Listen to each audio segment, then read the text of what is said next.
Bom dia, boa tarde, boa noite. Aqui é o professor Tony. Essa é uma aula sobre escala e essa aula está no contexto da disciplina de cartografia ou no contexto também da disciplina de cartografia digital, para os alunos que são ainda de outros períodos ou que ainda têm ainda a obrigatoriedade de fazer essa disciplina. De qualquer forma, trata do tema escala.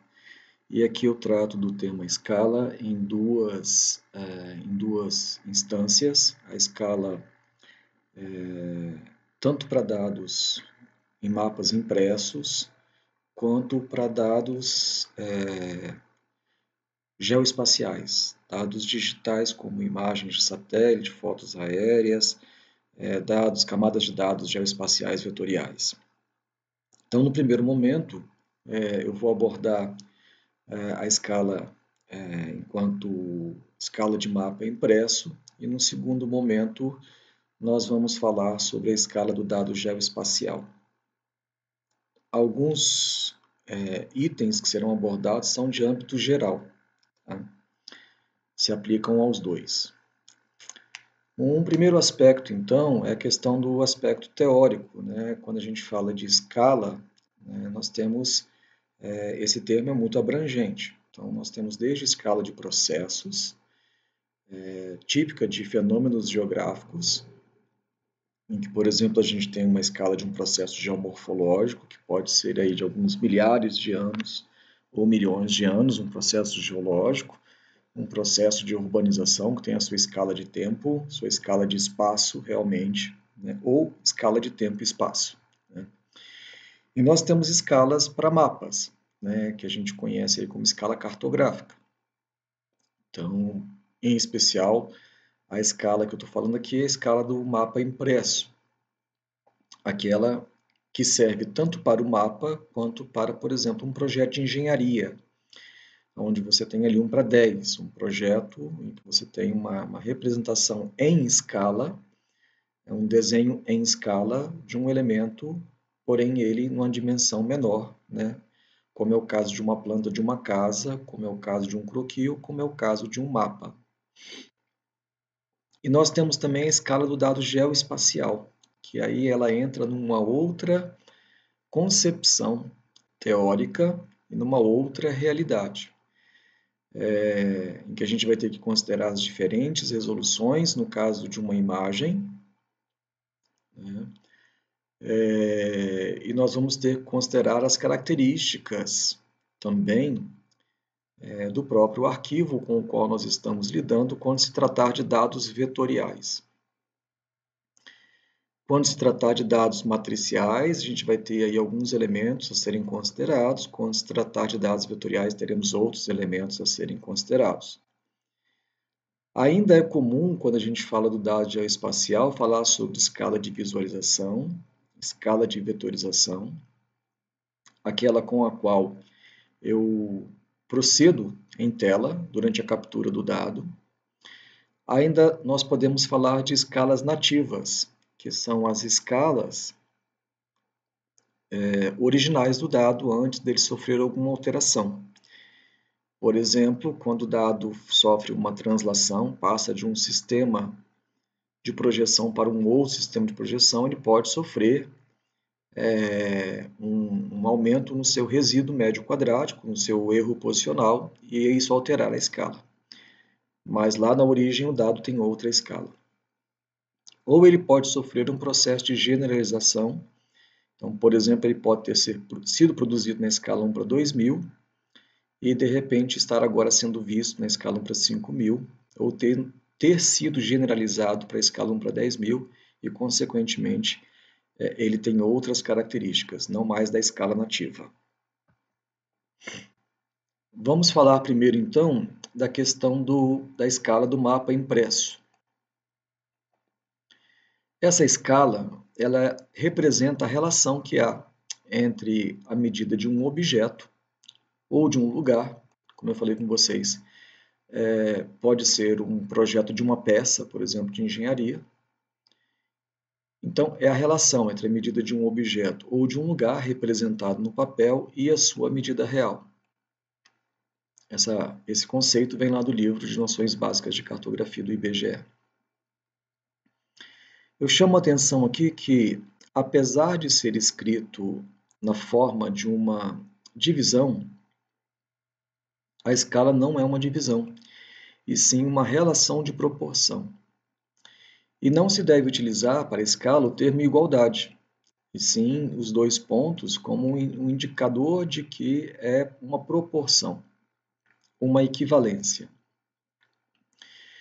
E nessa relação, que a gente costuma dizer que escala é igual, ou escala está para desinho, né, sobre desão, escala equivale a desinho sobre desão, o desinho é a distância gráfica, é a distância medida no papel.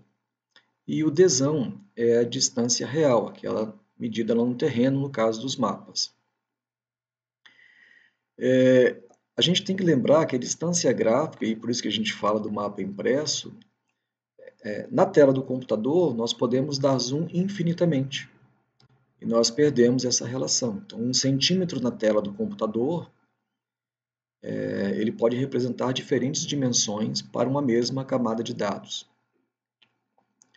A gente pode citar como exemplo o que acontece com o Google Maps, em que a gente vai ampliando e ele vai atualizando ali a escala.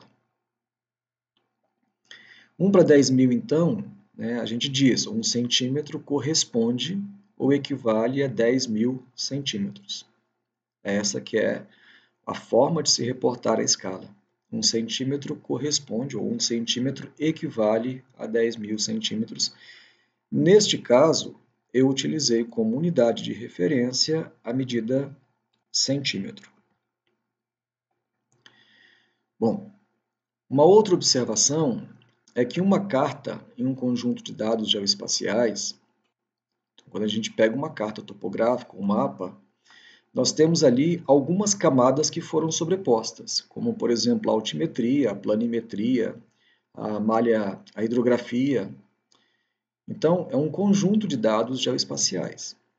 Então, a escala é, a princípio, a pior escala observada no conjunto de dados. Quando a gente fala de um mapa impresso, muitas vezes a gente junta, inclusive a gente produz dados geoespaciais, a gente faz um mapa para um relatório técnico, por exemplo, em que a gente pega a malha urbana 1 para 2000, pega o mapa de solos 1 para 5000, pega o mapa, a altimetria 1 para 25.000, mistura tudo isso. Então, quando a gente mistura e faz o mapa final, ou a gente especifica cada uma das escalas do dado geoespacial, né, o que é possível, ou se a gente tiver que informar uma escala geral para aquele mapa, será a pior escala presente ali, que nesse caso seria 1 para 25.000. Então, aqui um exemplo, a gente pode ter uma base altimétrica 1 para 8.000, na mesma base uma escala planimétrica 1 para 10.000, e se a gente tiver que se reportar ao mapa, a gente vai dizer que ele está na escala 1 para 10.000. Por quê? Porque, na pior das hipóteses, caso a pessoa não encontre essas outras referências, ela vai utilizar como referência a pior referência que ela tem aqui, nesse caso, né, que é o que dá o padrão de qualidade para posicional para os dados. Quando há uma combinação, um cruzamento de camadas, muito comum, quando a gente faz análise ambiental, que a gente tem que fazer estudos, né, de fragilidade ambiental, é comum a gente cruzar camadas de dados. Então, a escala resultante é a de menor resolução ou a pior escala. Exemplo, o cruzamento de mapa de solos na escala 1 para 100.000, com a camada de dados da geologia 1 para 5.000, com a camada de uso da terra 1 para 25.000, se a gente fizesse então um mapa aqui de susceptibilidade à erosão ou coisa parecida, a escala resultante seria 1 para 100.000, já que eu misturei os dados e a pior resolução que eu tinha era 1 para 100.000. Eu não posso garantir agora que eu tenho, com esse novo conjunto de dados, uma escala melhor do que 1 para 100.000.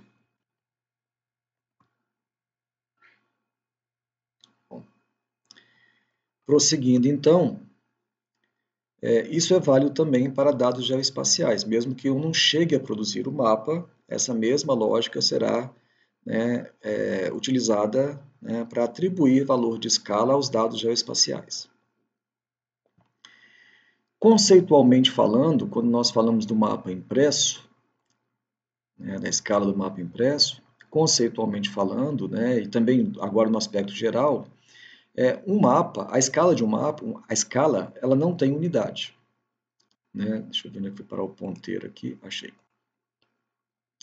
Então, quando a gente fala a escala 1 para 1000, nós estamos dizendo que 1 de alguma coisa está, né, equivale a 1000 da mesma coisa.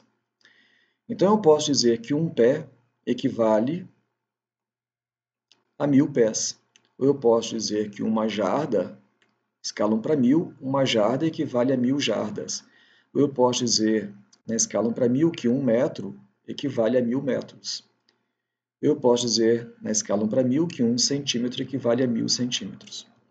Então, nós é que atribuímos um referencial à escala. Como no Brasil a gente utiliza o sistema internacional e a unidade metro, então nós atribuímos normalmente a unidade metro ou quilômetro, né, ou suas subdivisões ou suas generalizações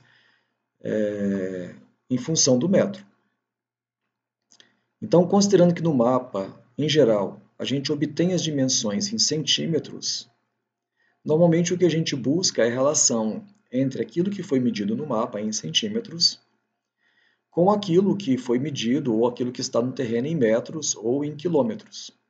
Nós vamos buscar uma relação entre o mapa, a medida em centímetros no mapa, e uma medida em metros ou em quilômetros que vai corresponder ao terreno. Dois exemplos aqui, na escala 1 para 1000, mais uma vez poderia ser um pé para 1000 pés, mas aqui eu estou usando metro, então eu fui lá no mapa e medi 1 centímetro. Bom, esse 1 centímetro equivale a 10 metros. Né? Eu peguei um mapa na escala 1 para 250 mil, 1 centímetro, medi 1 centímetro no mapa, esse 1 centímetro equivale a 2,5 quilômetros. Então, nós estabelecemos essa relação e buscamos, geralmente, 1 centímetro está para quantos metros ou para quantos quilômetros, dependendo aí, né, da escala com a qual nós estamos lidando. E por que a gente chega a essas conclusões aqui de 10 metros e 2,5 quilômetros? Como que se chega a isso? Bom, se 1 para 1000 é 100 unidade e eu posso atribuir a unidade que eu quiser, quando eu medir em centímetros, eu tenho que imaginar que do outro lado dessa equivalência, eu também estou lidando com centímetros. Então, se há uma equivalência, e se eu coloquei centímetros ou eu medi em centímetros de um lado, eu estou agora pensando que existe a mesma quantidade de centímetros a partir desta equivalência. Então, eu tenho 1 centímetro para 1000 centímetros. Equivale a 1000 centímetros. 1 centímetro de desenho equivale a 1000 centímetros de terreno. Nós não dizemos igualdade aqui, uma observação, porque, em geral, os mapas eles são cartográficos, e mesmo os topográficos, né, dificilmente a gente vai conseguir voltar lá e achar exatamente entre esses dois pontos a medida que foi tomada aqui. Ainda mais no caso da cartografia, como, por exemplo, no mapa 1 para 250 mil, onde ali há uma projeção, há a curvatura da Terra, há todo um reposicionamento no elipsoide e uma deformação para a projeção daqueles dois pontos, né, projetados, né, que estavam no terreno e foram projetados no sistema cartográfico. Por isso que é uma equivalência. Muito bem. Então, nesse caso aqui, 1 centímetro está para 1000 centímetros. Bom, 1000 centímetros, aí sim eu posso dizer que é igual a 100 decímetros. Lembrando aquela escada, eu subi um degrau de centímetro para decímetro, então eu perdi um zero. Eu subi de decímetro para metro, eu perdi mais um zero. Portanto, 1 centímetro equivale, né, a 10 metros, como está aqui em cima. O mesmo posso fazer aqui com 1 para 250 mil. 1 centímetro equivale a 250 mil centímetros. Bom, de centímetro passo para decímetro, perco um zero. De decímetro eu passo para metro, eu perco mais um zero. De metro eu passo para decâmetro, eu perco mais um zero. E de decâmetro eu passo para hectômetro, eu perco mais um zero. A perda de mais um zero. E de hectômetro eu passo para quilômetro, e aí aqui, desculpem, até é 2,5 aqui. 2,5 quilômetros. Que não tem como andar, então a vírgula anda para cá. Muito bem, então é um processo relativamente simples, é só a gente lembrar aqui daquelas transições que a gente tem aqui desde a nossa unidade metro, né, até aqui as suas divisões, que são o decímetro e o centímetro, usuais na cartografia, e aqui as suas unidades de agrupamento, o decâmetro, o hectômetro e o quilômetro, né, com os seus aqui prefixos, né, o hecta, o quilo e o deca. Só lembrar também aqui no caso dos degraus. Isso está num vídeo, né, da disciplina de cartografia, se não me engano, a semana 2. Bom, não há um tipo só de escala quando nós falamos do mapa impresso. Nós nos reportamos aqui a um tipo de escala chamada escala gráfica, que nada mais é do que a representação desenhada da escala. É um desenho que tenta reproduzir como que a escala se comporta. E a escala numérica, que é a sua representação escrita. A escala 1 para 5.000. Bom, aqui eles não utilizaram o ponto, né? Lembrando que a gente não tem ponto no sistema internacional, então eles utilizaram aqui um recurso que é o afastamento. Nas escalas gráficas, normalmente a gente tem esse talão aqui no início, né? Que era muito utilizado e ainda é um pouco utilizado.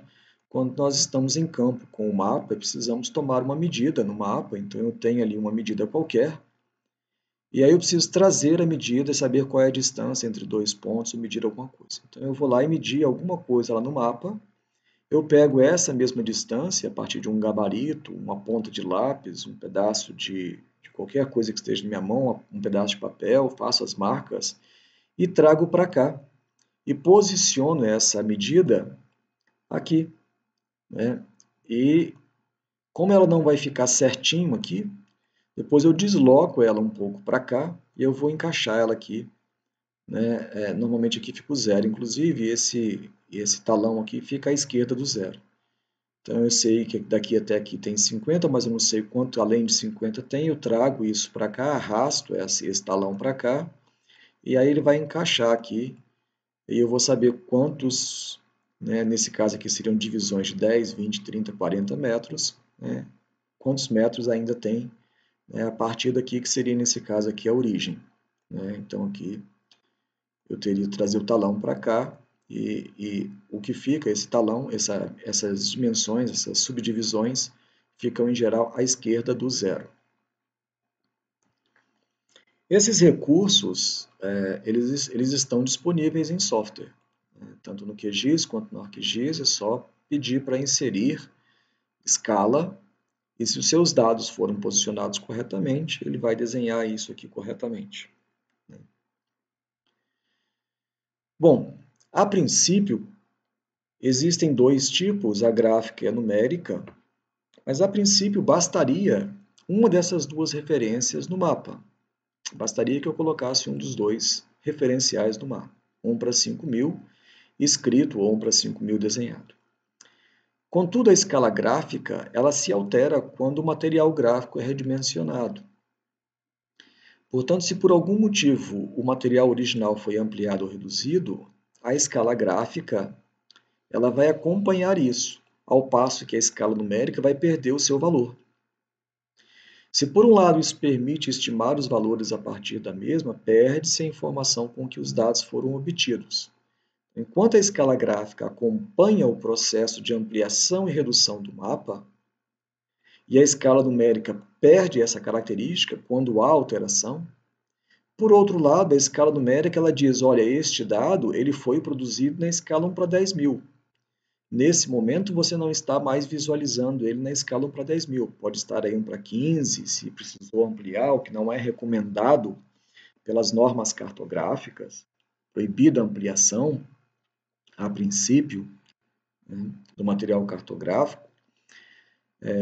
Mas a gente tem essa informação. Olha, esse dado aqui agora eu estou visualizando na escala 1 para 20 mil, ele originalmente estava, ele foi produzido na escala 1 para 10 mil. Então, é importante manter as duas escalas. O recomendado, portanto, é a apresentação das duas formas, a numérica, né, e a gráfica, que auxilia no processo de manipulação dos dados. Quando a gente fala de escala, nós temos dois jargões e dois conceitos que estão presentes no nosso dia a dia. Costuma falar de escala grande e escala pequena. E o que seria a escala grande e a escala pequena? Disse que escalas grandes são aquelas que apresentam detalhes do terreno. São aquelas em que é possível visualizar casas, edificações especiais, praças, jardins, ou seja, quanto mais detalhes eu consigo visualizar, eu digo que maior é a escala. Isso é uma escala grande. As escalas grandes, portanto, são aquelas que têm um denominador pequeno. Por quê? Porque na escala 1 para 1000, 1 centímetro equivale a 10 metros. Então, eu consigo, com 1 centímetro de papel, desenhar o quintal de uma casa. Na escala 1 para 25 mil, 1 centímetro são 250 metros. Então, ainda consigo visualizar coisas, né, em escala de detalhe ainda. Disse, então, que essas são escalas grandes. A escala pequena são aquelas que são muito generalizadas, ou seja, as feições estão aparecendo com pouquíssimos detalhes. Então, a mancha urbana inteira não passa de uma ruazinha e uma outra ruazinha principal ali. Não aparecem casas, não aparecem as ruas menores, não aparecem caminhos, não aparece nada ali. Então, a gente diz que, neste caso, onde há poucos detalhes, a gente está lidando com pequenas escalas ou escalas reduzidas. Disse, então, que 1 para 250 mil, onde 1 centímetro, em 1 centímetro eu tenho que colocar um objeto de 2.500 metros de extensão, ou a escala 1 para 1 milhão, onde eu coloco 10 quilômetros em 1 centímetro, o que está no terreno em 10 quilômetros vem para 1 centímetro, então essas escalas são escalas pequenas. No entanto, essa noção de escala grande e escala pequena, ela não é um padrão. Essa noção ela é variável em função da área de conhecimento. O que para a geomorfologia é uma escala grande, uma escala pequena, varia.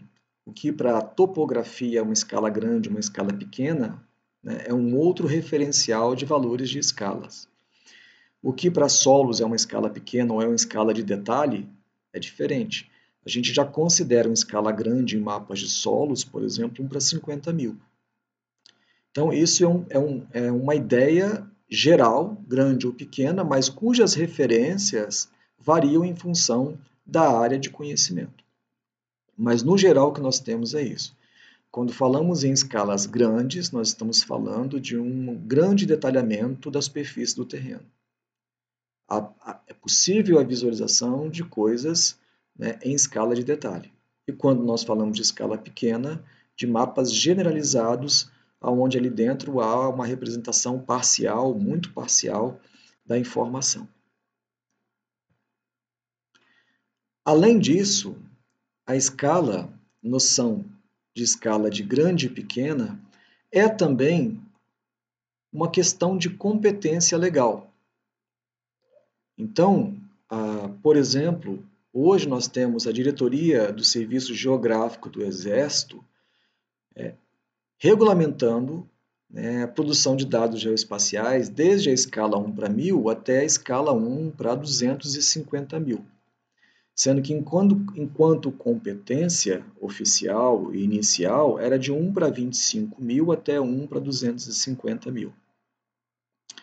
Então, recentemente, né, a própria DSG fez lá a divisão do mapeamento topográfico em pequenas escalas e tem normas para o MapTopo PE e normas e procedimentos para o MapTopo GE, ou seja, de grande escala, visualizações maiores que 1 para 25 mil. O IBGE, por sua vez, tem a competência de regulamentar mapas na escala pequena, 1 para 250 mil e menores. Aqui eu acho que eu coloquei um zero a mais. Coloquei.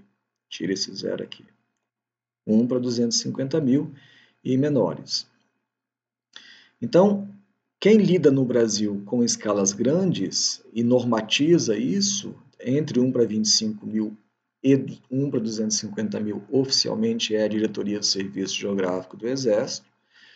Entre 1 para 250 mil e menores é o IBGE e tem uma publicação específica para isso. A DSG tem as suas publicações específicas para isso.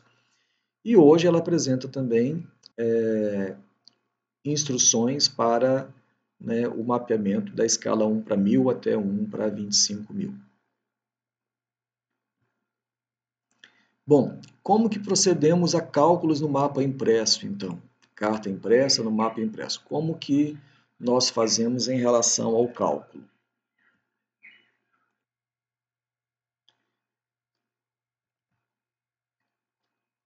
Bom, seja qual for o tipo de mapa ou carta, que eu estou usando como exemplo uma carta de Alagoa, que está na escala 1 para 50 mil, o procedimento que eu vou mostrar aqui agora é o mesmo. Quando a gente quer calcular sobre o mapa impresso a escala, ou utilizar a escala para calcular alguma coisa, que é esse caso, né, calcular uma dimensão. Então a gente observa qual é a escala, essa informação. No caso das cartas, vem aqui no canto superior direito e no centro, na parte inferior do centro, tem essa informação em dois locais. Neste caso aqui é 1 para 50 mil, e aí a gente quer determinar então a distância entre o ponto A e o ponto B. E a gente usa então uma régua, pode utilizar um escalímetro também. E aqui então eu faço a medida, 12,3 centímetros. Bom, e qual que é a distância? Essa distância que eu medi é a gráfica. Então, qual seria a distância correspondente a essa dimensão, 12,3, lá no terreno, esperada? Então, eu sei qual é a escala 1 para 50 mil. Na escala 1 para 50 mil, 1 centímetro equivale a 500 metros. Aqui uma dica para vocês não precisarem ficar fazendo de centímetro, que é o que está aqui, eu estou fazendo a igualdade de centímetro, então, para passar para decímetro, para passar para metro, então, que seria então 1 centímetro corresponde a 500 metros. Então, para poder fazer essa relação, né, 1 centímetro, a gente tira os últimos dois zeros aqui da escala e coloca o m no lugar. Quando a gente mediu em centímetros e quer saber a equivalência de centímetros para metros. Então, aqui a dica que eu dou, né, pode chamar um macete aqui, é você lembrar que no lugar desses últimos dois zeros, se eu estiver medindo em centímetro, eu vou substituir esses últimos dois zeros pela letra m. Então, 1 centímetro, 500 metros. E aí fica bem prático o processo. Se eu medir 12,3 centímetros, então 12,3, cada centímetro vale 500 metros, vezes 500 metros. Portanto, o esperado para o terreno são 6.150 metros. Um outro tipo de procedimento, no primeiro a gente perguntou qual era a distância. Então, eu conheço a escala e eu queria saber qual era a distância entre dois pontos no mapa. Uma segunda coisa que a gente pode fazer, então, é perguntar qual é a escala. Então, a gente tem um mapa, tem uma representação, mas desconhece a escala. É um outro tipo de procedimento fácil de se resolver.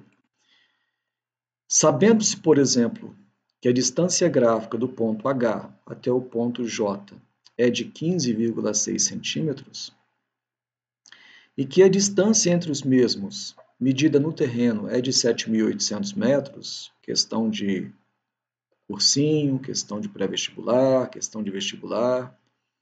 Então, sabendo que eu tenho lá uma certa dimensão no mapa, né, e que eu conheço essa dimensão real, né, em relação ao terreno, eu pergunto qual que é a escala do mapa.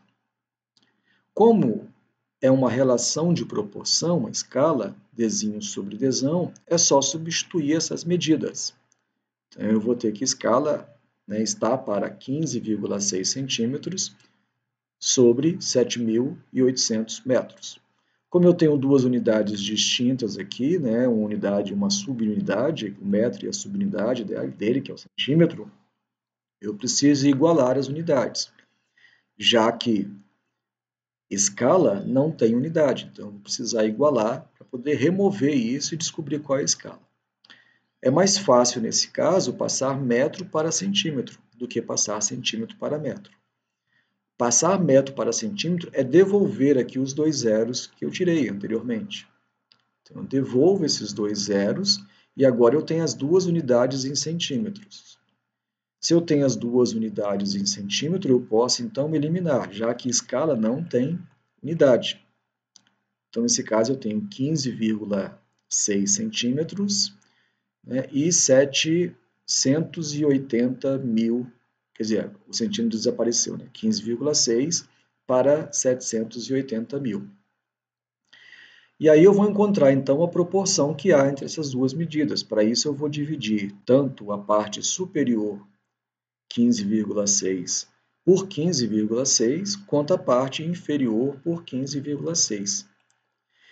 Ao dividir a parte superior dessa relação de proporção por 15,6, neste caso, eu vou obter 1. 1 para, e aqui, ao dividir os 780 mil por 15,6, de novo eu coloquei um zero a mais aqui, 50 mil. Então, ao dividir a parte, né, o numerador por 15,6 e o denominador por 15,6, eu encontro a relação de proporção que há. Então, é isso que eu estou buscando. Qual que é a relação de proporção? Então, é comum a gente ver aí algumas pessoas, quando estão aprendendo a lidar com escala, dividir 15,6 por 780. Não se divide 15,6 por 780 mil. Nós dividimos 15,6 por 15,6. Porque nós queremos encontrar a proporção de 1 para quanto? E para encontrar a proporção de 1 para quanto, eu tenho que dividir o numerador por ele mesmo. Automaticamente, se eu dividir o numerador por ele mesmo, eu também tenho que dividir o denominador pelo mesmo valor. Então, é só isso, basta dividir numerador e denominador pelo valor do numerador. E nós encontramos a relação de proporção que há. Escala 1 para 50 mil nesse caso. Se eu quiser saber quanto que é nessa escala, é só substituir esses últimos dois zeros por m. 1 centímetro corresponde a 500 metros. Um outro procedimento relativo à escala, que é possível ser feito numa planta, numa carta impressa, é você dimensionar alguma coisa obtendo as medidas em escala. Então, eu tenho aqui um loteamento, aqui eu tenho uma rua, e aí eu quero saber o seguinte, bom, qual é o tamanho, qual é a área ocupada por esse lote aqui? Qual é a área do lote? Eu sei que a base que eu estou lidando está na escala 1 para 2000, agora me interessa saber qual que é a área, né, desse terreno que aqui está. Eu meço em centímetros, que é o que eu tenho disponível, a régua e o mapa na escala 1 para 2000, ou a planta, e converto esses valores que eu medi para metros. Então, se a escala é 1 para 2000, 1 centímetro equivale a 20 metros, que novamente é a dica, né, para facilitar o processo. Se 1 centímetro equivale a 20 metros, então 12,3 centímetros é 12,3 vezes 20. 14,2 é 14,2 vezes 20. 17,6 é 17,6 vezes 20. Eu obtenho as medidas agora em metros do terreno. Sabendo as medidas do terreno, eu posso calcular a área ou por decomposição por figuras geométricas. Neste caso, eu poderia entender que a diferença entre essa medida de 17 e essa medida de 14 dá, né, exatamente esse tamanho aqui, que é o 14, e a diferença aqui é esse tamanho aqui de cima. Então, 17,6 menos 14,2 vai dar 3,4 aqui, que é o tamanho disso aqui. 3, desculpa aí se não ficou muito legível, porque estou lidando com o mouse. 3,4 centímetros. Então, aqui eu tenho um triângulo que tem 3,4 centímetros por 12,3, e aqui eu tenho um retângulo que tem 14,2 centímetros por 12,3. Posso decompor por figuras geométricas, ou eu posso, sabendo que essa figura corresponde a um trapézio, calcular diretamente utilizando que o lado maior mais o lado menor, já convertidos aqui, dividido por 2, vai me dar a média entre essas duas medidas, que é exatamente esse tamanho daqui. Isso já foi explicado também na semana 2, a disciplina. Então, aqui eu vou ter uma distância média para cada lado desse aqui, em metros. Essa unidade resultante aqui é em metros. E aqui eu tenho a largura dele, que é 246 metros. Portanto, eu tenho medida linear agora vezes medida linear, me dá medida de área. 121.524 metros, ou 12,15 hectares. Ainda é possível, utilizando a escala, proceder a outros tipos de cálculos. Por exemplo, a gente pode, utilizando um curvímetro, medir a extensão deste rio, que está ali atrás da propriedade. Então, um curvímetro, ou, no passado, até mesmo uma linha posicionada aqui sobre o rio e depois esticada, né, era medida a sua extensão e convertido para a distância equivalente, a extensão equivalente no terreno. A área aqui do terreno também, às vezes, era calculado sobre um papel milimetrado, onde cada milímetro, então, teria sua correspondência. Você poderia, no caso de uma forma mais irregular aqui, contar quantos milímetros quadrados, quantos quadradinhos equivalente ao milímetro tinha aqui dentro. Ou até mesmo uma técnica mais antiga que utilizava a balança de precisão, em que essa figura era desenhada em um papel e pesada, e a figura correspondente a 1 centímetro quadrado era também pesada, e era feita uma regra de 3. Se 1 centímetro quadrado pesa tanto, toda essa figura pesa x, portanto, toda essa figura deve ter área de, já que 1 centímetro quadrado dá área de tanto, por uma regra de 3. Isso não se usa mais, não há mais necessidade, são técnicas e métodos muito antigos, né, o do barbante, o próprio planímetro, que também era utilizado, então eu citei aqui o curvímetro, né, mas também existia um instrumento chamado planímetro, depois vocês podem pesquisar aí, que dava a dimensão em área, né, diretamente, a gente media aqui pelo perímetro, regulava ele pela escala em função de um determinado ajuste chamado vernier, e a gente obtinha então as dimensões das figuras que a gente media diretamente no mapa. Então, tanto o barbante, quanto o planímetro, quanto o curvímetro, quanto o papel milimetrado, quanto a balança de precisão foram utilizadas no passado para dimensionar as coisas, uma vez conhecida a escala. Isso não se usa mais, pelo menos que eu saiba. Muito bem, em relação à escala impressa, então, esse é o conteúdo relativo à escala impressa. É lógico que existem outras formas de trabalhar o cálculo de escala. Né? Não preciso utilizar esse que eu passei aqui. Eu considero esse daqui um procedimento muito simples, muito fácil de lidar. Você ter em mente que você vai medir no mapa em centímetros. E se você quiser saber quanto que dá isso em metros, né, é simples, é você substituir os últimos 2 zeros pelo m e depois você pode proceder a todos os cálculos. Tanto para definir distâncias, né, como neste caso aqui, em que a gente estabelece a escala, né, como outros cálculos de área, perímetro, também a gente pode fazer uma vez conhecida a escala. Não é só essa forma, no próprio livro de noções básicas de cartografia apresenta uma forma diferente de lidar com escala, de fazer cálculos. O livro Noções Básicas de Cartografia está disponível para download no site do IBGE. Se vocês escreverem também no Google, Noções Básicas de Cartografia IBGE, já vai aparecer o PDF para download. Lá também ensina a trabalhar com escala de uma forma que eu considero um pouco mais complexa, um pouco mais complicada do que essa. Eu acho essa bem prática e bem simples. Mas aqui nós estamos falando da carta impressa, do mapa impresso, ou seja, não tem como mexer muito com ele. É lógico que o mapa impresso ele vai sofrer alterações com o tempo, por dilatação do papel, porque o mapa às vezes fica pendurado na mapoteca, né, ou porque ele é dobrado e, consequentemente, essas coisas alteram a escala original. Mas nós estávamos falando de um conjunto de dados que foi desenhado em um papel e agora eu tenho que lidar com isso. Então, não tenho muito o que fazer.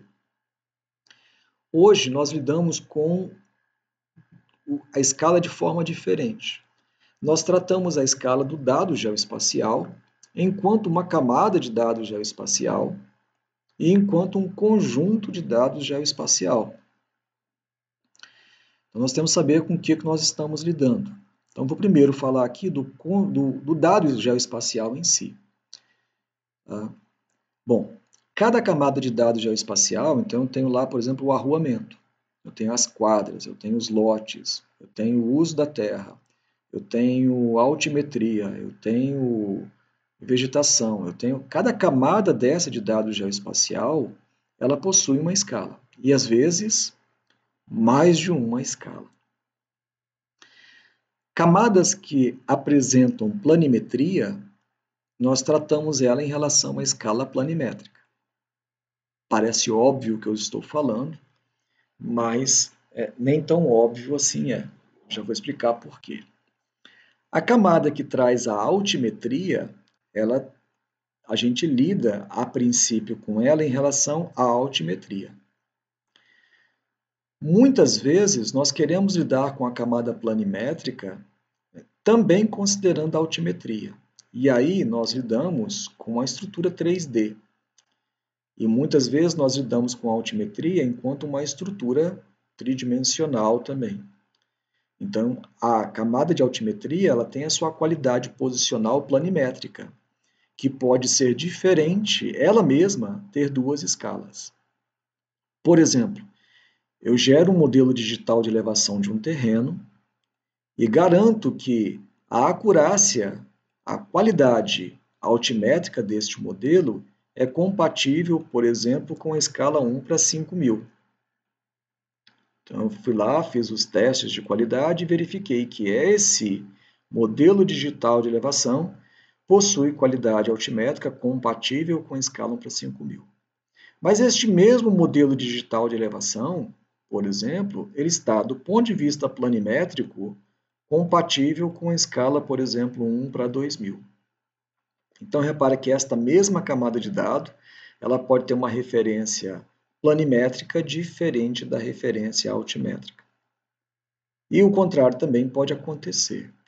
Uma camada planimétrica pode ter uma referência, quando a gente lida com ela enquanto estrutura 3D, diferente para a altimetria. Então, é importante separar isso. E, em alguns casos, a gente trabalha com as duas medidas ao mesmo tempo. Aqui eu vou fazer alguns comentários no âmbito da legislação brasileira, mas também alguma coisa em relação a alguns referenciais internacionais. Em geral, os referenciais internacionais, e mesmo o Brasil, trabalham com uma similaridade com algo semelhante ao chamado RMSE, que é o Root Mean Square Erro. Então, essa é a principal referência, a unidade de referência, para a gente definir escala em dado geoespacial. Nós dividimos, isso pode ser dividido em RMSE horizontal, RMSE vertical e RMSE radial, em estrutura 3D. Nós encontramos na bibliografia também as pessoas se reportando ao REQM, resíduo raiz do erro quadrado médio, ou erro quadrado médio horizontal, erro quadrado médio vertical, erro quadrado médio radial. Nós encontramos esses termos, essas diferentes nomenclaturas, para lidar com uma medida, né, que eu estou buscando para poder enquadrar a escala do meu dado. Bom, essas unidades de medidas não são só essas que são utilizadas, mas no Brasil, basicamente o que se utiliza é o RMSE, mas ele aqui recebe o nome pela norma de EQM. Norma cartográfica que lida com ele fala de EQM. Existem diferentes formas de cálculo e procedimentos estatísticos para a gente poder definir escala. E por que eu estou falando aqui nesse caso de escala e RMSE e EQM? Porque a escala do dado geoespacial ela é a função da qualidade posicional desse dado. Em outras palavras, o que eu estou dizendo é o quanto um determinado ponto está distante do referencial que eu conheço para esse ponto. Esse erro, esse deslocamento, esse resíduo geral para o conjunto total dos meus dados é o que vai fornecer essa medida de qualidade posicional para os meus dados. Então, muitas vezes eu tenho um referencial extremamente preciso, eu sei qual é a coordenada deste referencial, eu fiz um outro levantamento com o drone, por exemplo, com VANT, outro nome UAV, como vocês queiram, RPA, e aí eu obtive um produto em que agora este ponto, que por exemplo era a bifurcação, a esquina de uma casa, ele aparece aqui. E aí eu vou medir a distância daqui para o referencial conhecido. Isso aqui é o erro posicional. Só que eu não trabalho apenas com essa única medida. Eu não trabalho com uma única medida para poder saber o tamanho do erro posicional. Eu faço isso em alguns lugares e trato isso do ponto de vista estatístico, para poder ter uma ideia, já que eu não vou conseguir medir todos os erros presentes numa base cartográfica ou numa camada de dados. Então eu vou fazer isso por amostragem, eu vou medir o erro por amostragem e vou me reportar a um tratamento estatístico para poder inferir qual é o erro que há para toda a camada de dados.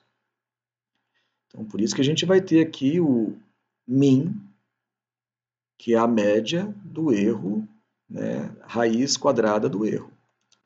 Então, esse é o procedimento. E a gente vai ver que o EQM também é a mesma medida. É a raiz quadrada do erro médio quadrático. Então, isso aqui a gente vai encontrar. Tem um vídeo no YouTube que específico, onde eu mostro como é calculado, né, o EQM enquadrado junto à norma cartográfica.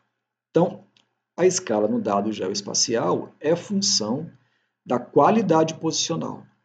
Essa qualidade posicional é o que a gente chama na cartografia de acurácia. E tem que tomar cuidado, porque esse conceito de acurácia ele diverge do conceito de precisão. Há uma discussão se não é, né? E aqui eu não vou entrar no mérito dessa discussão aqui agora, né, com as pessoas que discutem isso, né? Eu sigo aqui e gosto mais da referência internacional para isso, que separa claramente, né, o que é acurácia do que é precisão e explica por que, do ponto de vista estatístico, são coisas diferentes. Tá? Então, essa acurácia é o quanto a medida se aproxima do real, sendo real aquilo que a gente considera o correto para aquela posição. Então, na verdade, a escala, mais uma vez, ela é a função da acurácia. E essa acurácia não é medida em um único ponto. Essa acurácia é uma medida estatística. E isso, tanto nosso decreto que regulamenta isso, que é o 89.817, quanto as normas vão falar que é uma medida estatística. Bom, existem diferentes formas de calcular e diferentes procedimentos estatísticos para definir essa acurácia e, consequentemente, chegar ao valor da escala. A American Society Photogrammetry, ela tem a sua forma. A FGDC, a Federal Geodata, Geographic Data Committee, tem a sua forma de calcular isso. A DSG, a Diretoria Geral, a Diretoria de Serviço Geográfico do Exército, tem a sua forma de fazer isso. Em geral, o que está por trás dos procedimentos, né, é a concepção de como que os resíduos, os erros se distribuem. Se os resíduos apresentam ou não distribuição normal, né, para os nossos dados. Porque se os nossos resíduos apresentam distribuição normal, com média, né, aqui igual a zero, eu posso estimar o quanto que o conjunto dos dados, qual o comportamento esperado para o conjunto de dados. Então, eu vou lá e faço uma amostragem mais uma vez, e parto do pressuposto de que a minha amostra, os erros que eu estou medindo, eles têm distribuição normal. Então, os erros medidos têm distribuição normal. Se os erros têm distribuição normal, eu uso, então, procedimentos estatísticos para poder inferir o que está acontecendo com 90% ou 95% dos dados que estão presentes no conjunto de dados geoespaciais, nos dados geoespaciais.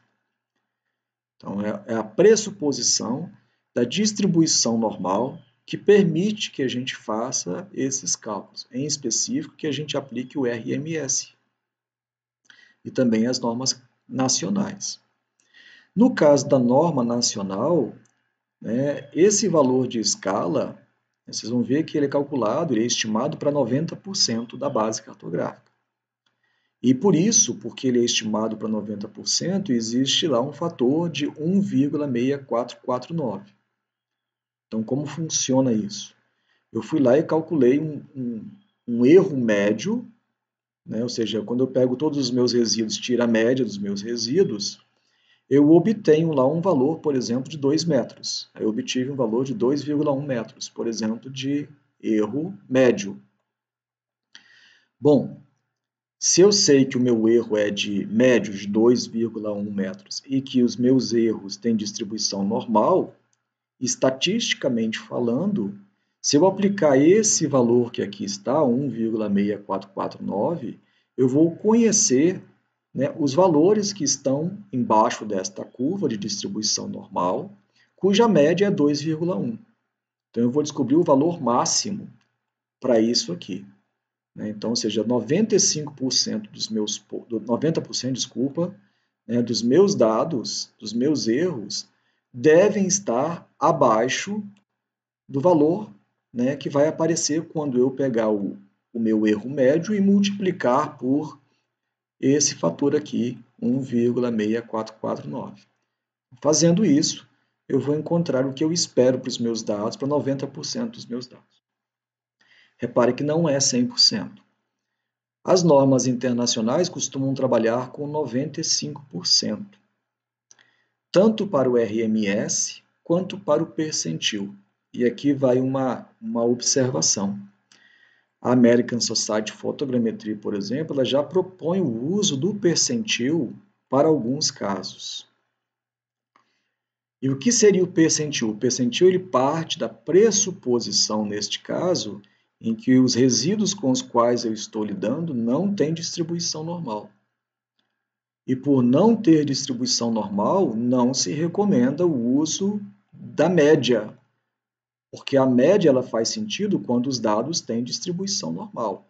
Se eu tenho um conjunto de dados que não tem distribuição normal, o valor médio não é representativo do coletivo.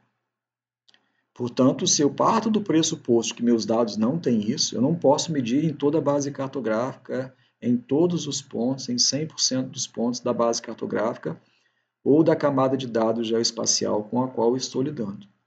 Como eu não posso medir isso em 100%, eu faço isso por amostragem. Vocês vão ver que cada um dos procedimentos definem o que é o ponto de referência, quais as características em termos de qualidade que este ponto tem que ter e qual o número de pontos mínimos que eu devo utilizar, para que eu possa ter uma massa de dados estatística, né, a ponto de representar o comportamento dos meus dados. Em alguns casos, né, como no caso do VVA, já vou comentar aqui o que ele é, a pressuposição é de que não há distribuição normal para os resíduos. Portanto, neste caso, indica-se o uso do percentil para estimar o tamanho do erro e, posteriormente, fazer enquadramento dos dados em uma determinada escala. Então, é assim que funciona. Nós estimamos o erro e vamos a uma tabela onde tem valores de erro e referenciais de escala. E fazemos o enquadramento por ali. Portanto, mais uma vez, escala é indicativo de qualidade posicional. E apenas isso. Quando nós falamos que um dado está na escala 1 para 2000, a única referência que nós temos a respeito deste dado é que ele é bem detalhado, ele apresenta detalhes do terreno e que ele apresenta uma qualidade posicional elevada. Isso não diz respeito, por exemplo, se há erros de classificação. Se alguém classificou, por exemplo, floresta nativa como silvicultura. Se alguém classificou, por exemplo, e colocou lá uma certa categoria de dados, chamou um polígono, por exemplo, de pasto sujo e lá o que existia era uma cultura temporária. Se alguém deixou de mapear alguma coisa, esqueceu, cometeu erros de omissão ou mapeou alguma coisa de forma indevida, esses erros eles não são quantificados pela escala. Um conjunto de erros que afeta a qualidade dos dados não são relativos à escala. Escala é referência de qualidade posicional. Ela me diz o quanto que o dado está bem posicionado, quanto que ele se aproxima. Quando eu digo 1 para 2000, eu posso ir na tabela e saber o quanto que ele está próximo ali da posição esperada para aquele dado. Mas não me diz quanto de erro de omissão, coisas que deixaram de ser mapeadas e que deveriam ter sido mapeadas, erros de comissão, coisas que foram mapeadas a mais, erros de classificação, coisas que foram classificadas de forma indevida e assim sucessivamente. Então, não confundam escala como sendo um padrão geral de qualidade de dados, porque não é. Bom, uma mesma camada de dado pode ter mais de uma escala, como já mostrei anteriormente. Mas mesmo neste caso aqui, é uma outra referência ainda. A American Society of Photogrammetry, por exemplo, ela trabalha com VVA, trabalha com NVA e trabalha com CVA. O que é isso, então? Ela separa dentro de uma camada de dados as áreas que estão com vegetação das áreas que não são vegetadas, porque ela entende que nas áreas cobertas por vegetação, em especial vegetação densa, os erros não serão os mesmos da área em que não há vegetação, principalmente quando nós estivermos lidando com modelos digitais de elevação. Uma coisa é produzir um modelo digital de elevação em área de solo exposto, e a outra coisa é tentar descobrir o que está embaixo de uma vegetação ultra densa na Serra do Mar. Então, os erros do modelo digital de elevação nas áreas cobertas por vegetação, então Vegetation Vertical Accuracy, são diferentes do Non-Vegetation Accuracy, Non-Vegetation Vertical Accuracy. Tá? Então, a American Society separa isso em tratamentos estatísticos diferentes. E aqui é o resultado consolidado dos dados. Bom, a escala do dado geoespacial, ela tem algumas limitações. Uma das limitações da escala do dado geoespacial é a própria fonte. Muitas vezes nós pegamos o dado geoespacial que antes estava no mapa impresso e vetorizamos ele. Portanto, a origem do dado, a fonte do dado, é um mapa já existente. Se a fonte dos dados é um mapa já existente, o dado geoespacial, agora em formato digital, ele não pode possuir uma escala maior do que a original. Mesmo que você consiga ampliar isso na tela do computador, mesmo que você consiga interpolar aquele modelo digital de elevação ou interpolar aquela imagem, esse novo produto não pode ter uma escala maior ser considerado maior simplesmente porque você ampliou. Se por um acaso você conseguisse medir e calcular a escala e encontrar uma escala nova melhor, o que não se espera que aconteça, você pode sim atribuir. Mas, em geral, via de regra, o que acontece é, quando você tem uma vetorização ou extração de dados, geração de curvas de nível a partir de modelos ou interpolação para geração de modelos, você tem uma depreciação da escala original. Então, em geral, o que acontece é que se o dado original estava, por exemplo, 1 para 25 mil, espera-se que durante o processo de vetorização em que se desenhou sobre aquela base as informações, que erros foram cometidos. E que esses erros fizeram com que a qualidade original do produto cartográfico tivesse uma redução. Portanto, espera-se que a escala de saída tenha uma qualidade inferior à escala de entrada. Isso é válido para os processos de vetorização e vale para os processos de geração de modelo. Normalmente é isso que acontece. Então, na pior das hipóteses, nós atribuímos a mesma escala original e nunca dizemos, olha, isso pode ser ampliado, porque não pode, a não ser que seja medido, mais uma vez, e verificado em campo. Outra limitação é a própria forma de captação do dado, como que ele foi captado. Se eu fui a campo com um GPS de navegação, esse equipamento ele tem por si só um erro presente na coleta de dados, que eu não posso ignorar.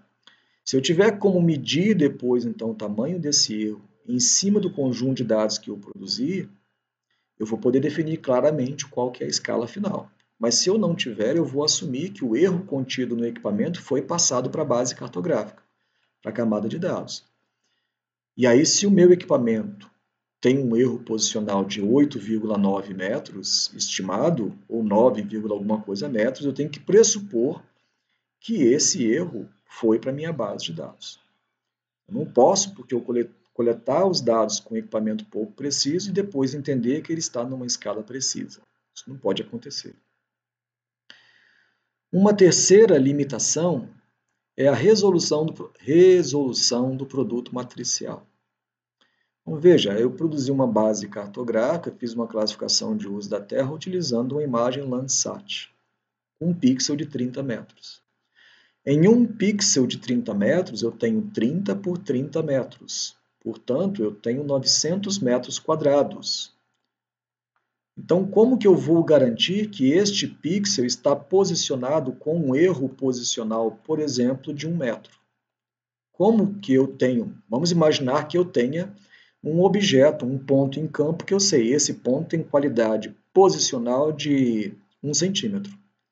Esse ponto que eu vou usar para poder orientar a minha imagem, ele tem qualidade posicional de 1 centímetro.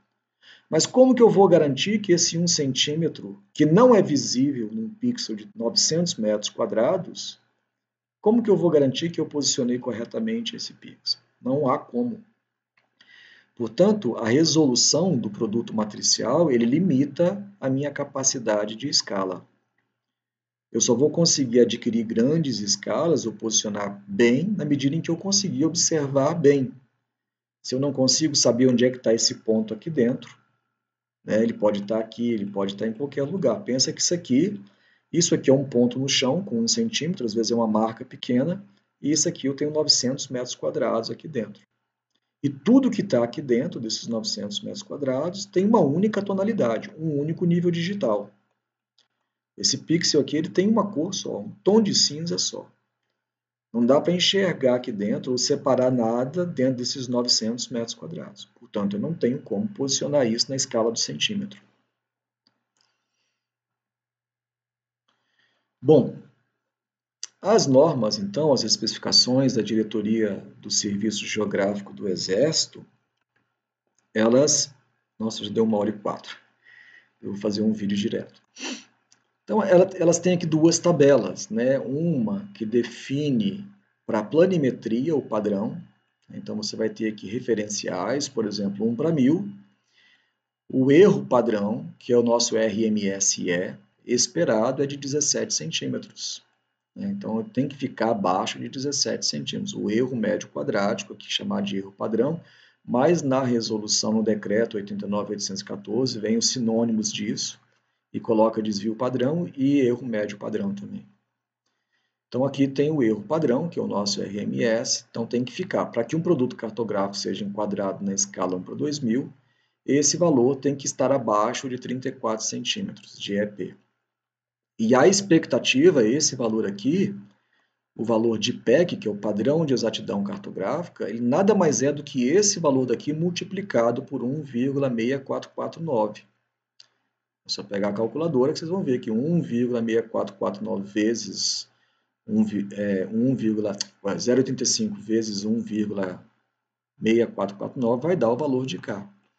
Então, isso aqui é o esperado para o produto cartográfico, é o padrão de exatidão cartográfica.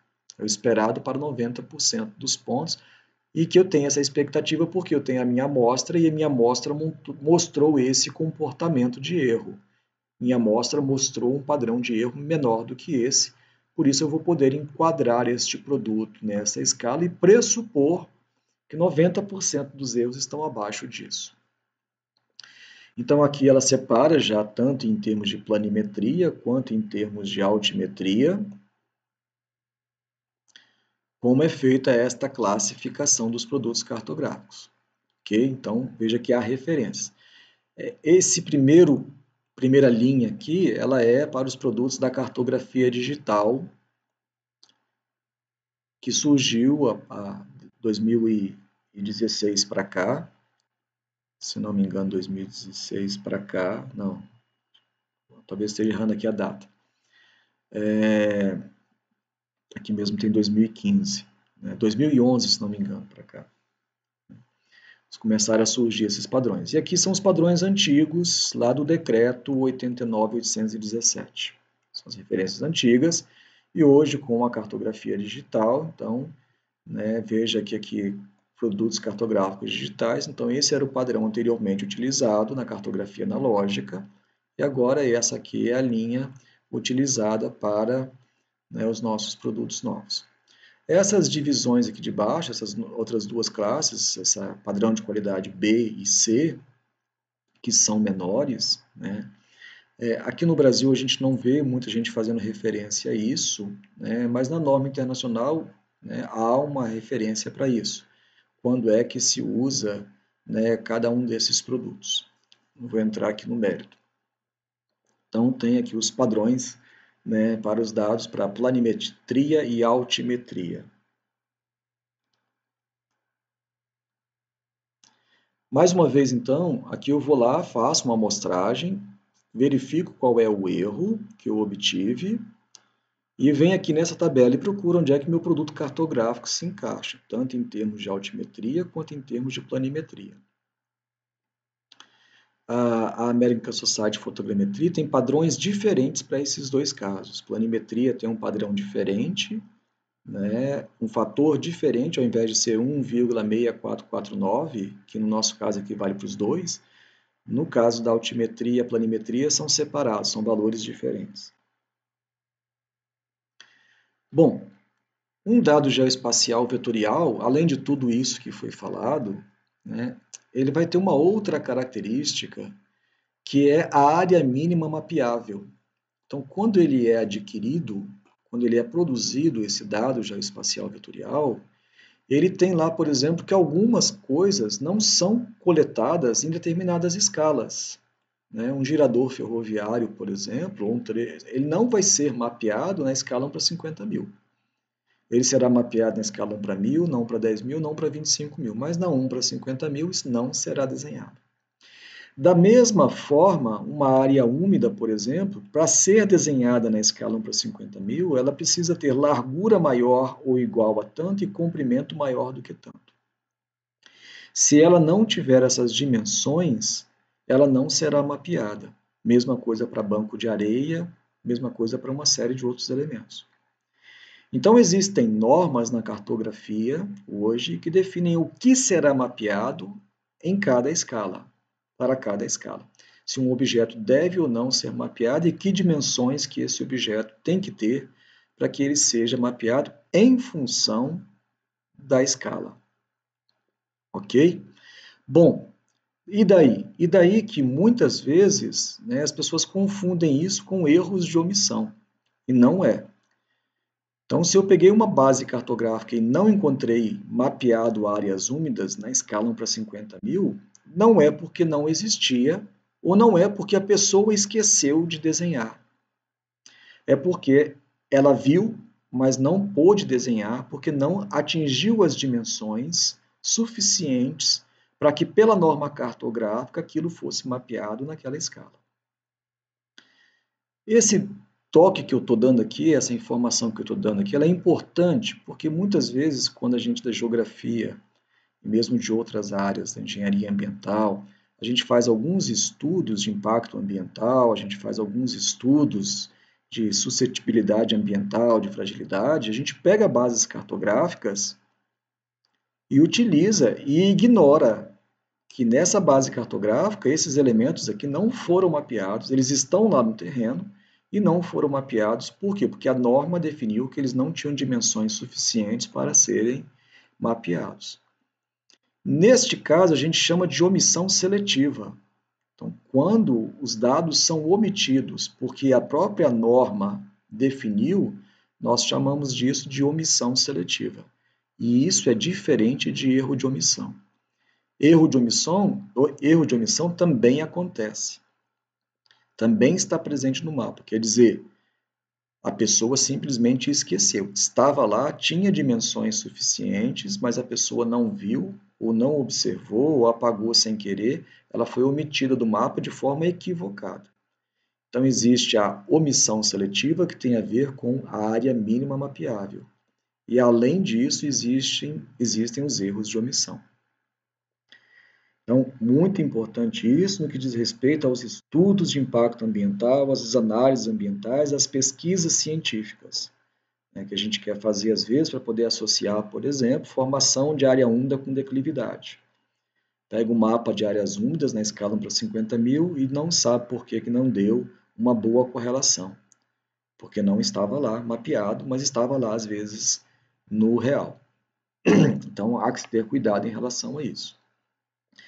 A escala, né, toda a escala tem as suas dimensões mínimas mapeáveis, tem aquilo que a gente chama de omissão seletiva e, além disso, pode incorrer em erros de omissão. Assim como também podem existir erros de comissão, ou seja, mapear coisas que nem existem. Quando a gente fala de escala de dado vetorial e fala de tamanho de objetos mapeados, a gente pode pensar, então, bom, se apareceu na minha base cartográfica uma área úmida, por exemplo, muito pequenininha, com 35 metros quadrados, vamos colocar um caso aqui diferente, 3.000 metros quadrados, apareceu uma área úmida bem pequenininha. Esse caso aqui eu vou chamar de pequena porque 3.000 metros quadrados para uma área úmida realmente é pequeno. Então vamos supor que eu fui lá e encontrei na minha base cartográfica, abri os meus dados geoespaciais e encontrei lá uma área úmida de 3.000 metros quadrados. Bom, eu poderia pensar, bom, se tem 3.000 metros quadrados, eu vou lá e procuro a escala em que isso seria mapeável. Aí eu vou descobrir que a escala é 1 para 10.000. Ah, então os meus dados estão na escala 1 para 10.000. Não, não é assim que funciona. Então, essa história da área mínima mapeável é uma via de mão única. A presença de objetos pequenos, ela não indica qual é a escala. Ela pode indicar, sim, olha, você não está lidando com a escala 1 para 50.000. A pessoa mapeou muitos objetos que estavam em dimensões menores do que o compatível para a escala 1 para 50.000. Então, provavelmente a sua base cartográfica está numa escala melhor, mas eu não sei qual que é, eu não tenho como determinar pelo simples fato, né, de ter presente numa base cartográfica alguns elementos desenhados que são menores do que a área mínima mapeável. Então, eu posso desconfiar, né, que ele pode possuir uma escala maior, tá? Mas não é possível afirmar. Tá? Então, a presença de objetos pequenos não indica a escala, mas pode indicar que os dados não foram elaborados naquela escala que você está utilizando agora. Então, pode ser uma boa dica para você ir atrás de quem elaborou os dados para ver se ele não fez isso numa outra escala e se nesse momento você não está utilizando já o dado generalizado, né, ou o dado que foi reprojetado ou que perdeu lá os metadados aonde a informação da escala estava presente. Bom, em relação ao dado geoespacial matricial, a gente pode pensar de forma análoga aqui a questão da resolução e da escala. Mais uma vez, mão única. Por quê? Porque a baixa resolução possibilita a escala grande. Ou melhor, não possibilita, né? Aqui faltou um não aqui. Tá? A baixa resolução não permite que eu consiga trabalhar com escala grande. É aquilo que eu mostrei anteriormente. Eu não vou conseguir, quando eu tenho baixa resolução, posicionar um objeto na escala 1:2000. Lembrando aqui, só para a gente ter uma ideia, que na escala 1:2000 eu estou esperando que o erro médio fique em 34 centímetros e que o erro máximo para 90% dos pontos, 90% dos pixels nesse caso, esteja abaixo de 56 centímetros. Olha, se eu estou lidando com uma cena Landsat de 30 metros de pixel, 900 metros quadrados, eu não tenho como saber se esse erro está presente ali dentro. Eu não tenho como afirmar que eu estou lidando com um erro de 34 centímetros. Porque eu posso ter o ponto de controle, a garganta está secando, eu posso ter o ponto de controle bem posicionado, mas eu não tenho como ir até a imagem e verificar se esse ponto está bem posicionado, porque a resolução da imagem não permite. Portanto, baixa resolução não permite escala grande. Por outro lado, alta resolução não é sinônimo de escala grande também. Um pixel de 3 centímetros ele pode estar na escala 1:25.000. O pixel de 3 centímetros, eu posso estar com um erro posicional de 4 metros. Aí eu fiz esse levantamento com um drone, usei lá um Phantom 4 para poder voar uma área, mas acontece que o drone, eu não utilizei pontos de controle no solo. Então eu estava utilizando somente o sistema GPS ou GNSS embarcado no drone para poder orientar o bloco fotogramétrico. Eu tenho um pixel de 3 centímetros, mas o bloco inteiro está com um erro posicional às vezes de 4 metros, ou até maior. Então, isso tem um artigo também que eu já mostrei que isso acontece bastante quando a gente não utiliza pontos de controle. Então, o pixel pode estar muito detalhado, mas a base toda está deslocada. Então, em função do erro posicional, eu vou ter baixa escala. Então, baixa resolução, né, não permite que eu consiga grandes escalas. E alta resolução não é sinônimo de escala grande. Uma outra característica em relação aos dados matriciais é que a escala nativa, a escala do raster, ela pode ser diferente do produto vetorial que vai surgir a partir disso. Então, eu tenho aqui uma escala, por exemplo, 1:2000 do modelo digital de elevação, mas quando sair aqui as curvas de nível mostrando a realidade do terreno, essas curvas de nível podem ter um erro posicional muito superior ao erro posicional do modelo. Eu posso ter aqui alguns elementos neste modelo, né, com uma boa qualidade posicional, mas na hora de vetorizar, a pessoa que transformou isso aqui numa base cartográfica vetorial não teve cuidado suficiente e inseriu novos erros nessa base. Então, na hora de desenhar as edificações, ele cometeu erros aqui maiores do que os esperados e, consequentemente, o modelo nativo ou os dados nativos têm uma qualidade, mas o produto que saiu dali tem qualidade inferior. Então, isso pode acontecer também.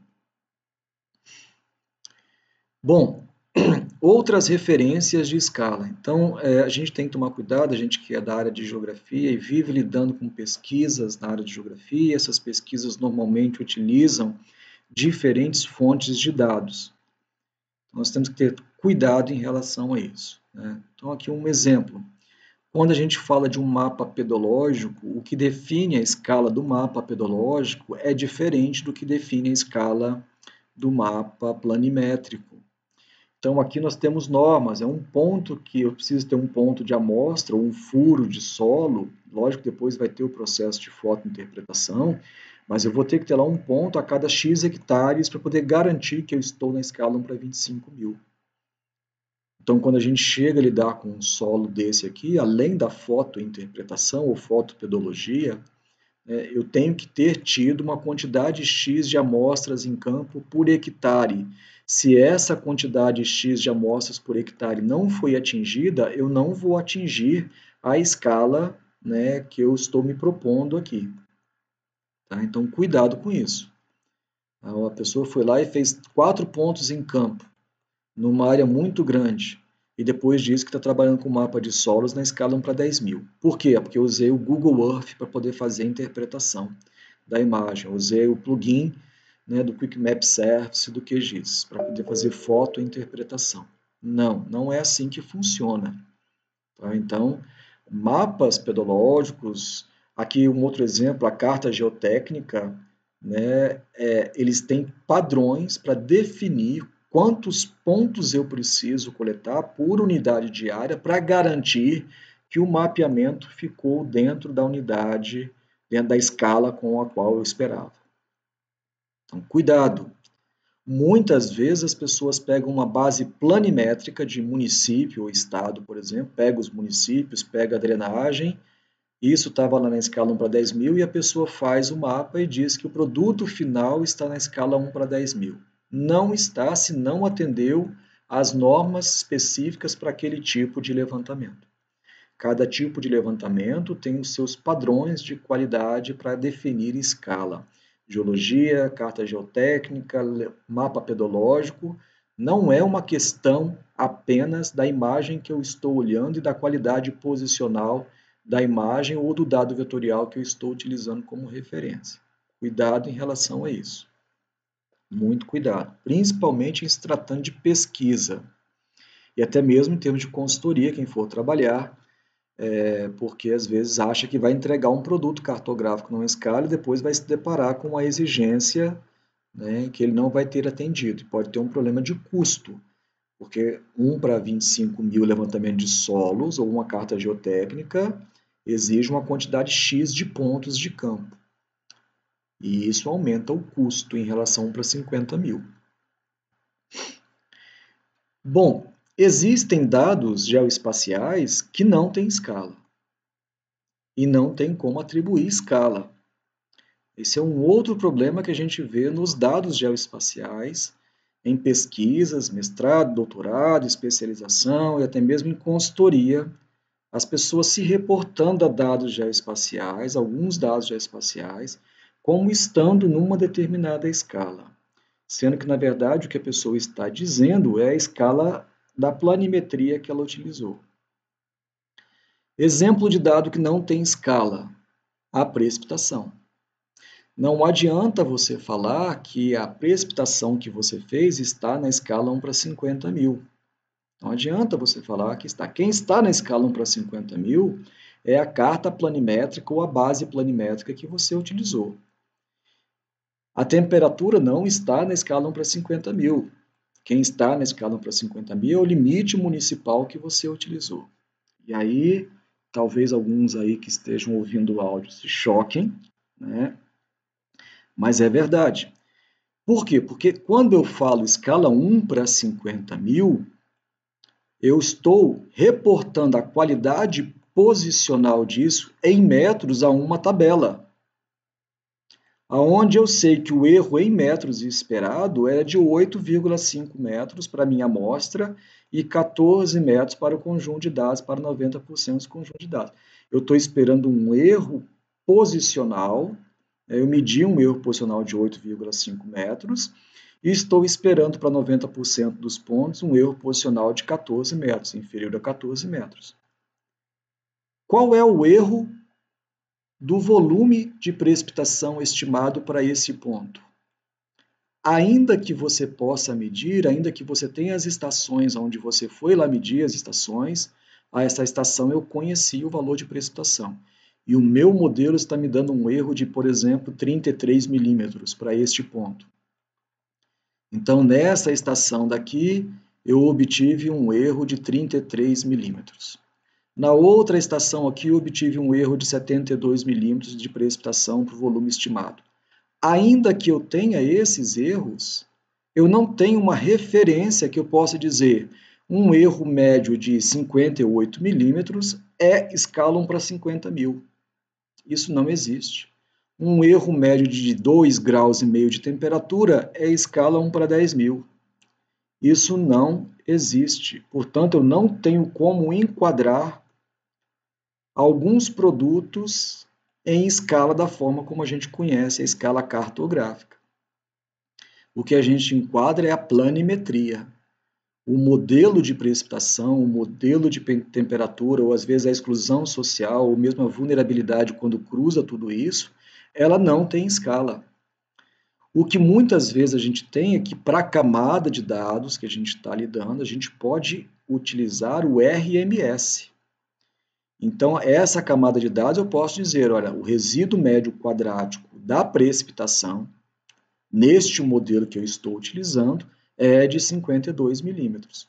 Então, tá, estou lidando com um modelo digital de precipitação para os meus estudos que tem um resíduo médio quadrático de 52 milímetros. Ou seja, estou estimando que a chuva pode ser mais 52 milímetros aqui ou menos 52 milímetros a partir do que eu medir.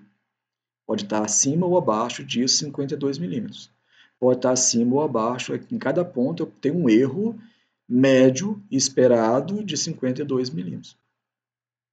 Mas eu não tenho como converter isso, porque não tem essas tabelas que convertem erro de precipitação em erro posicional. Isso não existe. Então não há como definir escala, pelo menos até o momento, para alguns dados geoespaciais.